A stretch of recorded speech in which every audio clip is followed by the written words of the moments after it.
Howdy, folks. Thanks for checking into Mr. Ulrich's Land of Biology. I, of course, am Mr. Ulrich. In this Notescast, we're going to be talking about mitosis. Now, most of my students should have gone through the mitosis mystery and answered the questions. And so this really what we're trying to do here is just kind of highlight the important parts. We know there's a lot more going on than what I'm going to present here. Now, mitosis and way of making cells is even that is an overgeneralization, right? Because we know that really what we're talking about mitosis is we're talking about the genetic material itself, the DNA. And more specifically, if we're going to be making a new cell, then that material has to have had been replicated because we got to have another copy of it all. An important starting place would be, why do organisms go through mitosis in the first place?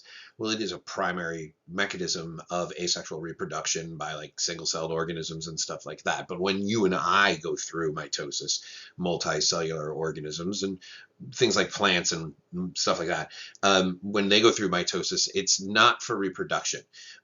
Listen, we all fall off our bike and go boom and leave a little skin on the road, or heck, you don't even have to fall off your bike. You're losing skin cells all the time, and that stuff has to be replaced. So you replace it through mitosis. And we started out as a single cell. So if we're going to go from a single cell to the 10 trillion cells that make up you, well, that's an awful lot of mitosis. This means that cell division is going to be more than just mitosis, where mitosis is going to focus on the division of the nucleus and the nuclear material. Cell division is going to involve all the other bits that are on other parts of the cell, the cytoplasm itself. Now, that doesn't mean that you can only go through mitosis if you have a nucleus. Bacteria over here don't have a nucleus per se, but they certainly have a region where they keep their genetic material. And that genetic material is going to have to divide just like it does in a eukaryote, organize, and the cell is going to pinch off, and you're going to end up with two cells. As a most basic mechanism of cell division, this is going to be the basis of asexual reproduction for single-celled organisms. And at its most basic state, it's referred to as binary fission, literally almost splitting in two. Now, in order to go through binary fission, an organism is going to have to replicate its genetic material so that it has an extra set, so each daughter cell can have a full set of DNA. That material has to organize and then separate from one another. And then eventually the entire cell has to pinch off and separate from one another. This means that us eukaryotes, who think pretty highly of ourselves for keeping our DNA safely sequestered into a nucleus, because out there in the cytoplasm it's a little dangerous. There's some enzymes and whatnot that are going to damage the DNA. And so we keep it all nice and safe inside of a little nucleus. But when our cells then go through cell division, they have an extra step of having to deal with that nuclear membrane. So for a short period of time, the nuclear membrane is going to go away to allow the chromosomes to segregate, and then it reforms around the genetic material again. This brings us to an important distinction that we need to point out here when it comes to chromosomes. Now, single chromosomes, like this one here, have just one, what's called a chromatid.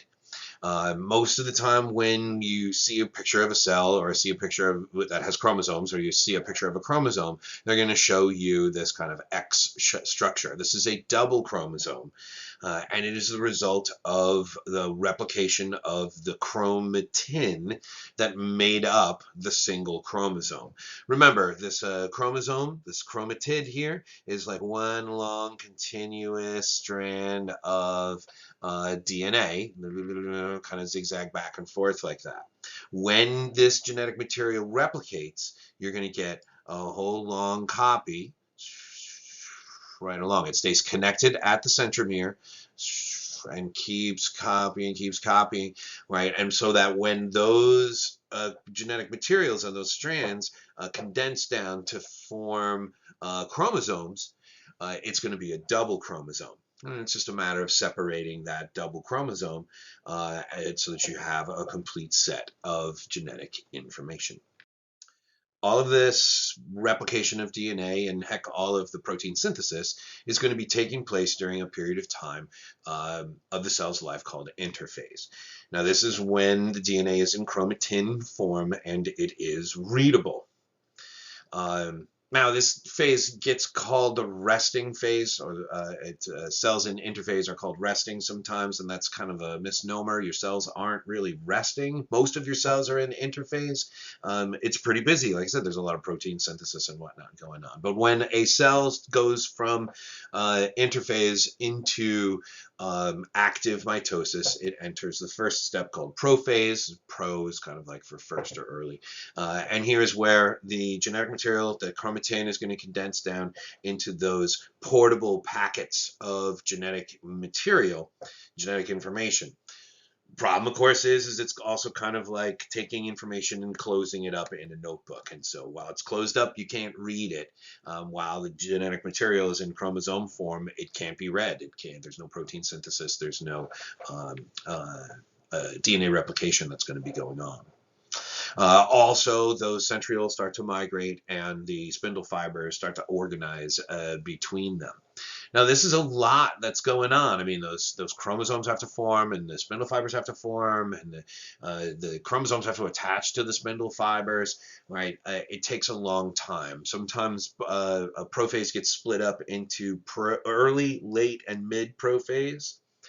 Sometimes you'll see prophase and they kind of smear it into the next phase. It's called metaphase, so they call it pro-metaphase like they're doing here.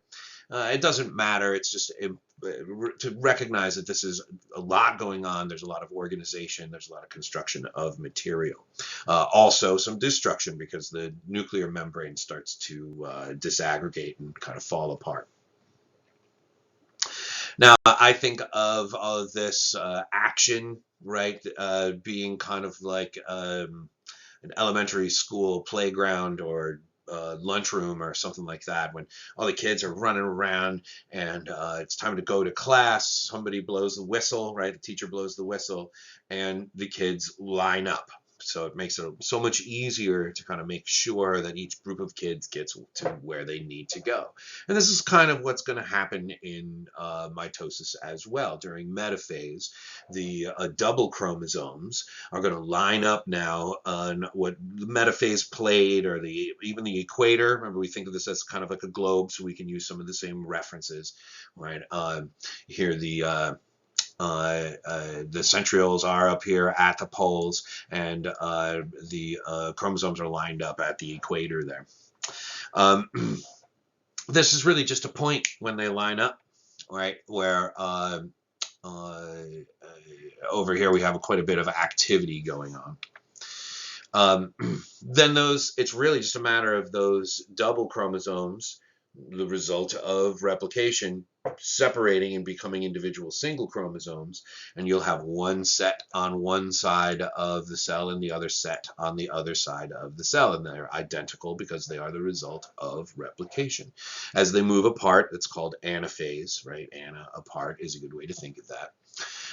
And the next thing that's going to have to happen, we're going to have to pinch those cells off. This takes place during what's called telophase.